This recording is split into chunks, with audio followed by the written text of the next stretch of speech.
এই দেখ কালু, আমার হাতে কি? ওরে বাবা, সাপ সাপ! আরে ভয় পাস না, এই সাপ কামড়ালেও কিছু হবে না। জলডোরা সাপ এটা। এই দেখ, আমার হাতে ছেড়ে রেখেছি, তবুও কিছু করছে না। এত ভয় পেলে চলে? তবুও তুমি সাপটাকে ছেড়ে দাও ভাই, দেখে কেমন যেন আমার গা শিরশির করছে।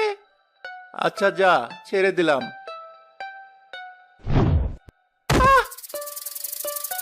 আমার দিকে ছাড়তে হলো তোমাকে সাপটা। মজা করলাম।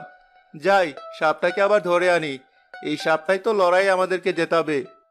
সবুজ সাপটাকে তার বাড়ি নিয়ে গিয়ে একটা ঝুড়িতে রেখে দিল। দুপুরে সবুজের মা সবুজকে ভাত বেড়ে দিতে দিতে বলল, সারাদিন কোথায় কোন বনে জঙ্গলে ঘুরে বেড়াস, তোকে তো বাড়িতে পাওয়াই